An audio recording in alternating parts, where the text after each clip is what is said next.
মাঝি রওনা দিছে, কিন্তু হঠাৎ করিয়া মাঝি দুর্বল হইয়া পড়ছে, নৌকাটা ডুবে যাবে। আর দুইটাই যদি শব্দ হইয়া যায়, তোমার কোন সম্ভাবনা নাই, তোমার সম্ভাবনা নাই। আল্লাহ রাসূল বলেন, এ দুনিয়ার মানুষ, কবর তোমার জন্য একটা ঢেউ, কবরের ঢেউ বড় একটা ঢেউ। তোমার ঈমান যদি শক্ত থাকে, এই ঢেউ তোমাকে কিছুই করতে পারবে না। কুলসিরা তোমার জন্য একটা ঢেউ, মিজান তোমার জন্য একটা ঢেউ। যদি তোমার ঈমানটা শক্ত থাকে, আমলটা শক্ত থাকে, যত বড়ই ঢেউ হোক না কেন, এক সময় আল্লাহ রাব্বুল আলামিন বলেন, এ বান্দা, আমি আল্লাহ তাআলা আমি আল্লাহ তাআলা তোমাকে জান্নাতের মধ্যে পার করে দেব। ঈমানটা শক্ত রাখতে হবে। ঈমান সাহাবায়ে কেরামের মতো ঈমান, আবু বকর রাদিয়াল্লাহু তাআলার মতো ঈমান, হযরতে আলীর মতো ঈমান, উসমানের মতো ঈমান রাখতে হবে। যদি আমি আপনি ঈমান নিয়ে আমল নিয়ে দুনিয়ার মধ্যে বসবাস করতে পারি, যাইতে পারি, আল্লাহ রাব্বুল আলামিন বলেন, আমি আল্লাহ তাআলা কুদরতি ভাবে বান্দা, আমি আল্লাহ তাআলা কুদরতি ভাবে তোমাদেরকে আমি আল্লাহ মাফ করে দেব। মাফ করার মালিক একমাত্র আল্লাহ পাক রব্বুল আলামিন। মাফ করার মালিক একমাত্র আল্লাহ পাক রব্বুল আলামিন। দুনিয়ার ভিতরে বান্দা গুনাহ করতে করতে যদি পাহাড় পরিমাণ করে, আল্লাহ পাক রব্বুল আলামিন বলেন, এই গুনাহ নিয়ে যদি বান্দা নেক্সট শুরুতে আমি আল্লাহ পাক রব্বুল আলামিনকে ডাক দেয়, আমি আল্লাহ তাআলা খুশি হয়ে বান্দার গুনাহ মাফ করে দেব। জোরে বলে সুবহানাল্লাহ। আল্লাহ তাআলা বান্দার গুনাহ আল্লাহ মাফ করে দেয়। আমরা টাকার সময় পাই না, ইবাদতের সময় পাই না, ওয়াজ মাহফিল শোনার সময় পাই না।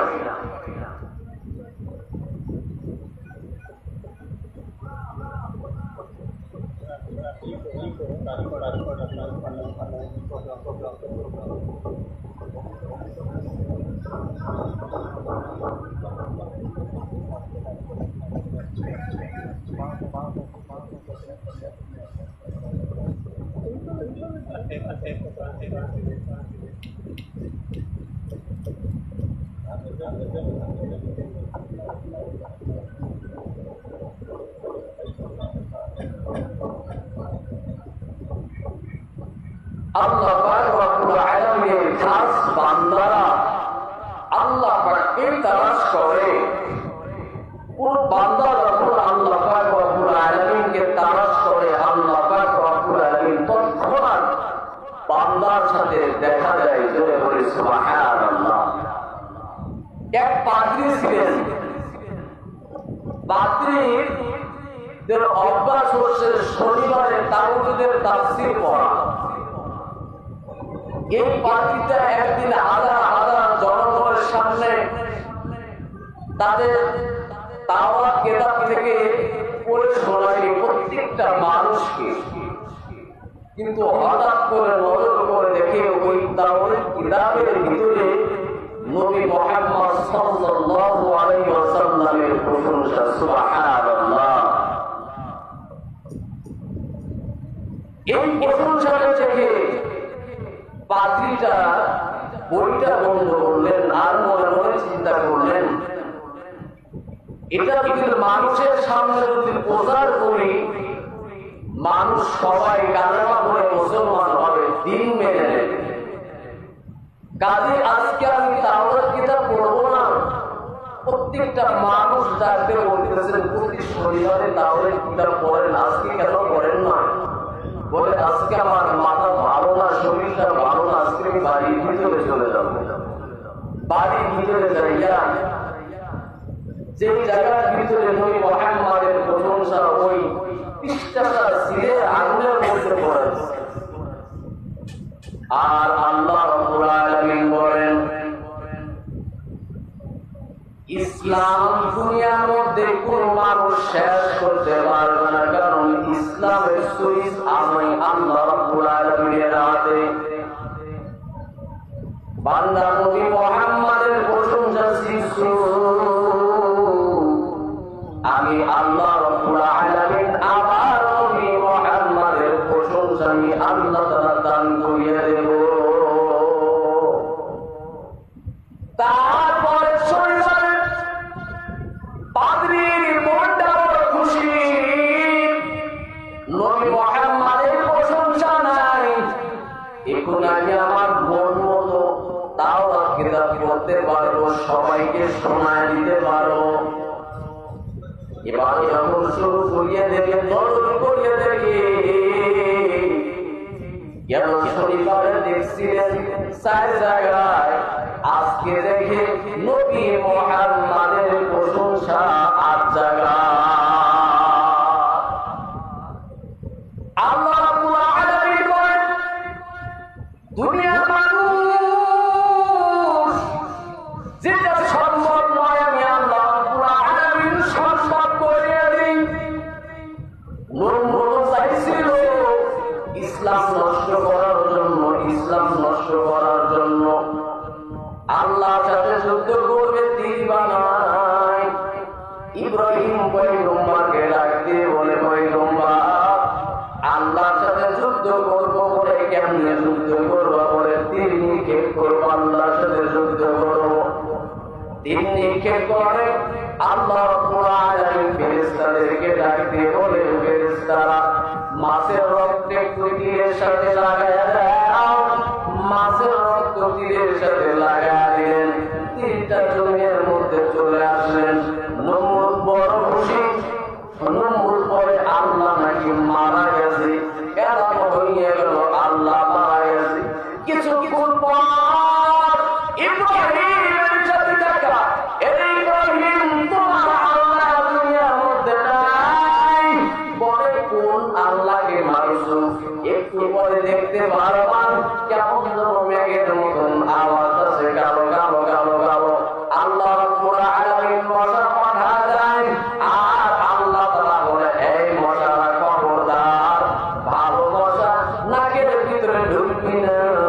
এই নমরুদটা ইসলামের সাথে বেয়াদবি করেছে, বাড়াবাড়ি করেছে, ন্যাংরা মশা তুমি নাকের ভিতরে ঢুকবা। আগে দুনিয়ার মানুষদেরকে দেখা দেব ইসলামের সাথে বেয়াদবি করলে, কোরআনের সাথে বেয়াদবি করলে, দ্বীনের সাথে বেয়াদবি করলে আল্লাহ রাব্বুল আলামিন বান্দাদেরকে ছাড় দেয় না। আল্লাহ রাব্বুল আলামিনের কারিশমা সূত্র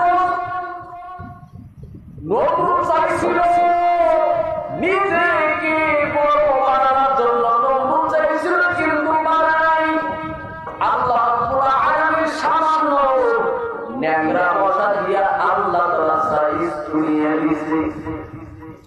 ফিরআউন চাইছিল মুসা নামের ব্যক্তি যেন আমার ঘরে না আসে, কিন্তু আল্লাহ রাব্বুল আলামিন ওই ফিরআউনের ঘরে হযরতে মুসা আলাইহিস সালাতু ওয়াস সালামকে লালিত করাইলেন। যে ফিরআউন নিজেকে খোদা দাবি করছে, কিন্তু শেষ পর্যায়ে থাকতে পারে নাই, জমিনের মধ্যে থেকে চলে গেলেন। আল্লাহ রাব্বুল আলামিন বলেন, আমি আমার ইসলামের সাথে বেয়াদবি করবা, আমার ইসলামের সাথে বেয়াদবি করবা, বেয়াদবি করিও না। আমি আল্লাহ রাব্বুল আলামিন বরদাস্ত করব না। আমি আল্লাহ তাআলা যাকে ধরি দুনিয়ার কোনো মানুষ তাকে বাঁচাইতে পারে না। পাদ্রীর মনটা কেমন যেন কালো হয়ে গেল। পাদ্রী মনে করেছিল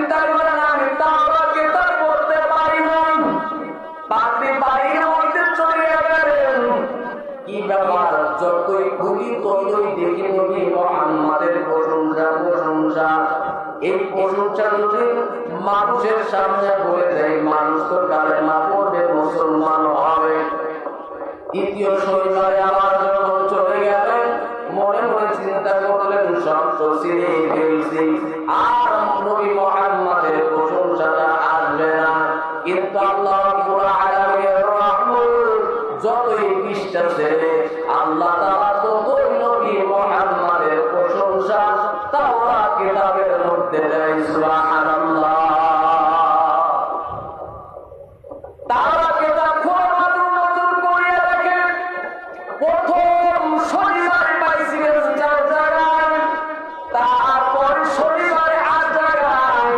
কিন্তু আল্লাহ রাব্বুল আলামিন এবার নতুন করিয়া দেখে তাওরাত কিতাবের মধ্যে নবী মুহাম্মাদের প্রশংসা হচ্ছে 12 জায়গায়। পাদ্রী কেমন জানো পাগল হইয়া গেল, কি ব্যাপার নবী মুহাম্মাদকে যত সিঁড়ি ততই বাড়ে, নবী মুহাম্মাদকে যতই সিঁড়ি ততই বাড়ে। পাদ্রীটা বাড়ির মধ্যে চলিয়ে গেলেন, কিছু মানুষ পাদ্রীর সাথে বাড়ির মধ্যে চলিয়ে গেলেন। 3টা শনিবার হইয়া গেল, 21 দিন হইয়া গেল, পাদ্রী কেন তাফসীর পড়ে না, আমাদেরকে বয়ান করে শোনায় না। কারণটা কি হয়েছে, তার কি সমস্যা? পাদ্রীকে ডাকতে বলতেছেন না, পাদ্রী মশাই আপনি 3টা শনিবার ধরে আপনি তাফসীর পড়েন না, তাওরাত কিতাব পড়ে আমাদেরকে শোনান না, আপনার কারণটা কি হয়েছে? পাদ্রী ডাকতে বলতেছে কেমনে শোনাইব, আমি যখন তাওরাত কিতাবের একটা পৃষ্ঠা ঘুরি নজর করে দেখি নবী মুহাম্মাদের প্রশংসা। 3য় শনিবারে বললাম নবী মুহাম্মাদের প্রশংসা। এই প্রশংসা যদি মানুষের সামনে এলান করে দিয়ে যায় তাহলে তো সবাই মুসলমান হইয়া যাবে।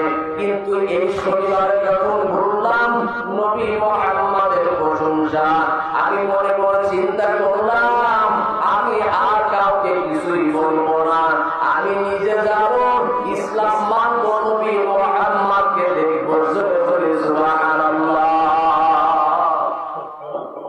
মানুষের ডাকতে বলতেছে না, পাদ্রী আপনাকে যাইতে দেব না, আপনি আমাদের সমাজের বড় একটা পণ্ডিত, আপনি যদি নবী মুহাম্মাদের দরবারে যান আমাদেরকে তাওরাত কিতাব পড়ে শোনায় দেবে, আপনাকে এই জায়গার মধ্যে আটকা রাখবো, রাজার দরবারের মধ্যে খবর দেব, আপনাকে নবী মুহাম্মাদের কাছে যাইতে দেব না।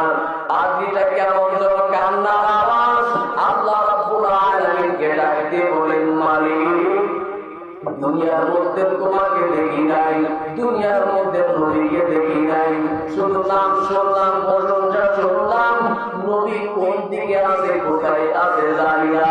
কিন্তু রব্বুল আলামিন তাওরাত কিতাবের মধ্যে পড়ে দেখছি কোন বান্দা যখন আল্লাহ রাব্বুল আলামিনকে একবার ডাকেন আল্লাহ নাকি 10 বার ডাকে সাজায়। কোন মানুষ যখন আল্লাহ তাআলার রাস্তায় এক পাও দেয় আল্লাহ নাকি সত্তর রহমত আগা যায়। রব্বুল আলামিন আমি এই গভীর রাতে সকাল হওয়ার আগেই মদিনার পথে রওনা দেব, নবীর কাছে যাব, তুমি আমাকে সোজা রাস্তাটা দেখায় দিও। সুবহানাল্লাহ। পাদ্রী আল্লাহ রাব্বুল আলামিনের নাম নিয়ে আস্তে আস্তে রওনা শুরু করিয়া দিলেন।